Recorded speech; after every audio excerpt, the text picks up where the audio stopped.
Kita beralih ke informasi lain, pemirsa. Konflik di Timur Tengah terus meluas setelah Amerika Serikat kembali memblokade kapal-kapal Iran di Selat Hormuz dan melancarkan serangan ke Iran. Teheran pun membalas dengan meluncurkan rudal ke arah kapal-kapal Amerika.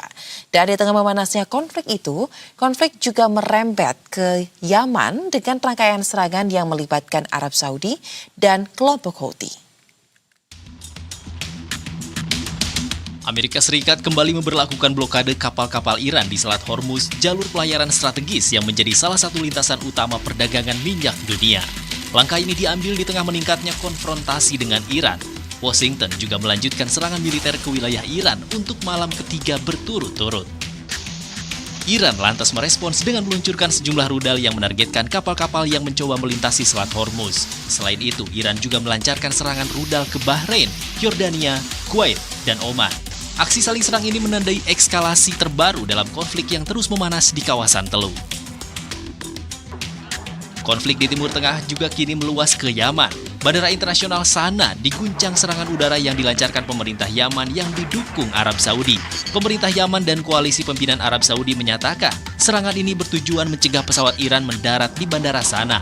Serangan tersebut mengakibatkan landasan pacu rusak dan operasional bandara terganggu. Akibat serangan itu, operasional bandara terganggu dan kepulan asap masih terlihat membumbung di sebagian area bandara. Hingga kini belum ada informasi resmi mengenai jumlah korban maupun besar kerusakan yang ditimbulkan. Serangan ini juga dibalas serangan lain oleh Houthi yang menargetkan bandara internasional Abha di Arab Saudi. نفذت القوات المسلحة اليمنية عملية عسكرية نوعية استهدفت مطار أبها الدولي وذلك بعدد من الصواريخ البالستية والطائرات المسيرة. وقد حققت العملية أهدافها بنجاح بفضل الله. إن العدو السعودي بقراره الأرعن بالهجوم الظالم على مطار صنعاء الدولي يتحمل كامل المسؤولية والعواقب الوخيمة حيال هذا العدوان الغاشم الذي يخدم العدو الصهيوني الأمريكي وما يترتب عليه من تداعيات.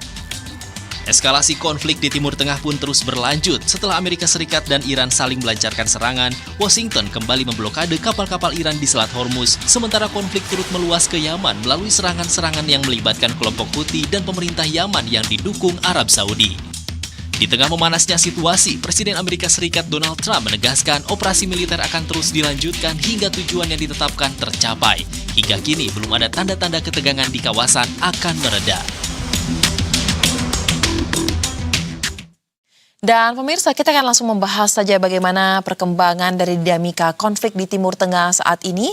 Sudah bergabung bersama dengan kami melalui sambungan virtual, ada pengamat politik Timur Tengah, yakni Profesor Ali Munhanif. Halo, selamat malam Prof. Ali, apa kabar?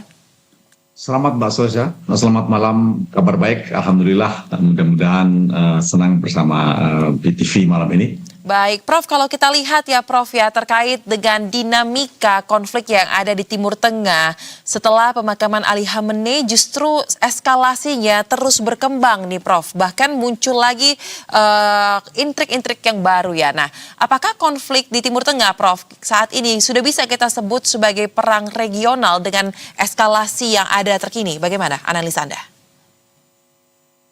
Jawaban pertama tentu saja adalah belum tentu serangan Houthi ke sejumlah negara termasuk pemerintah Yaman dan juga Saudi Arabia itu akan melebar menjadi satu perang terbuka antara kelompok resistensi, ya, kelompok perlawanan, katakanlah proksi Iran melawan negara-negara yang berdaulat di Timur Tengah. Apa yang harus kita catat dari perkembangan ini adalah betapa rapuhnya MOU yang sudah ditandatangani antara Amerika Serikat dan Iran pada bulan lalu mempunyai semacam 60 hari untuk melihat perkembangan di lapangan. Itu sangat rapuh. Jadi kedua belah pihak dan juga mediatornya, Pakistan terutama, harus menyadari bahwa 14 poin yang diajukan Iran sebagai prasyarat perdamaian itu harus bisa juga mempunyai tingkat tertentu, ya, level untuk dinegosiasikan dengan Amerika. Jadi tuntutan itu terlalu ekstrim dan bahkan Iran terlalu percaya diri untuk menekan Amerika Serikat dalam perundingan itu, dan akhirnya betul-betul tidak bisa teruji di lapangan.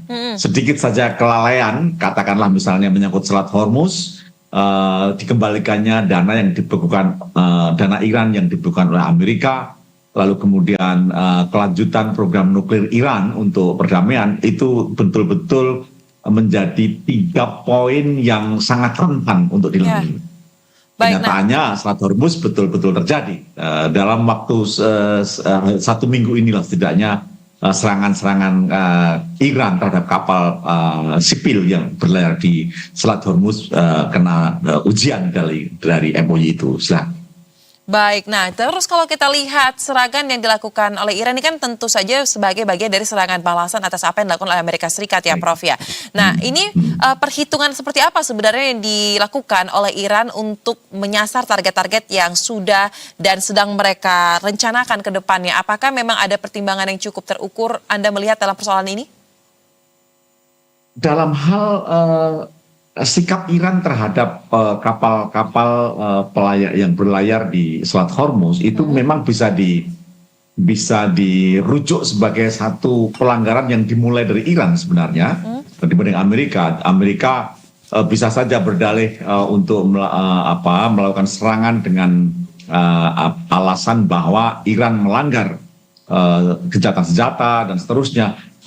Tapi permintaan Iran untuk mengelola Selat Hormuz secara single player dalam tata kelola itu memang berat bagi Amerika juga untuk atau dunia internasional setidaknya, karena pada dasarnya Selat Hormuz adalah de facto menjadi perairan internasional. Masalahnya adalah selat yang sangat kecil ini, sangat sempit ini memang dari tatanan hukum laut internasional berada dalam jangkauan wilayah kedaulatan Iran, dan Iran bisa saja mengatakan bahwa sikap-sikapnya selama perang untuk terus mendominasi pengelolaan Selat Hormuz ini didasarkan pada kenyataan bahwa itu wilayah pertahanan. Jadi apapun kapal, entah itu pelayaran sipil maupun apalagi kapal perang, bila mendekat dalam jarak tertentu maka menjadi target militer Iran, dan itulah yang sekarang ini terjadi.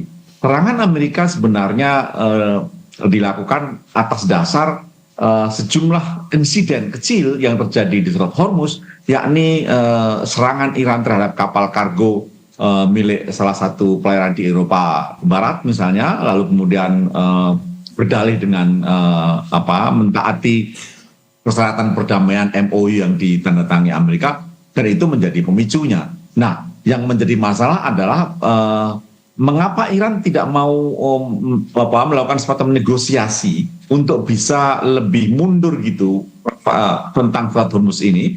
Lalu kemudian Amerika juga mengajukan satu tuntutan yang lebih realistik untuk tidak sepenuhnya mendorong Selat Hormuz kembali pada situasi sebelum perang. Itu sesuatu yang tidak mungkin.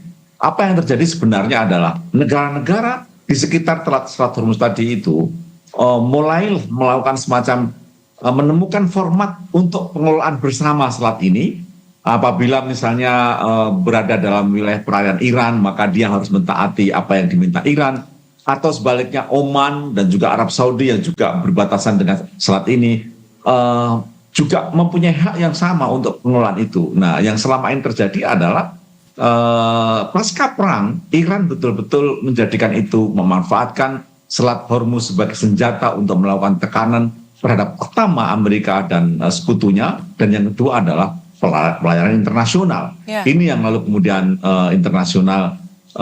komunitas internasional juga harus bersikap bagaimana semestinya mencari level yang bisa diterima di kedua belah pihak untuk menjadi syarat perdamaian menyangkut Selat Hormuz ini. Baik, jadi kalau ingin mencapai titik temu tersebut, Prof, Anda melihat ya seberapa besar change dari ruang diplomasi untuk bisa menghasilkan kesepakatan itu dalam waktu dekat, atau justru memang prosesnya harus sangat bertahap dan sangat hati-hati, apalagi kalau berkaca kepada MOU yang tadi Anda katakan di awal, ini sangat rapuh. Dalam sikap yang realistik dari mediator Pakistan ya misalnya, memberi jarak 60 hari untuk melakukan semacam ujian ya, tes gencatan senjata yang sekarang dilakukan, itu sebenarnya sudah cukup bagus.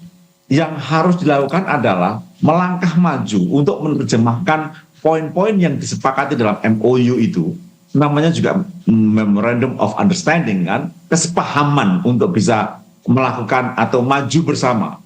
Maju dalam bentuk move ya, tidak hanya motion terjadi, tapi move untuk menerjemahkan poin-poin tadi ke dalam langkah-langkah yang mungkin terjadi di lapangan. Itu yang harus dibuat sebenarnya. Jadi 60 hari ini jangan dibiarkan kosong, tetapi masing-masing pihak harus terus-menerus melakukan semacam negosiasi, menerjemahkan poin-poin yang menjadi syarat perdamaian tadi itu ke dalam uji lapangan.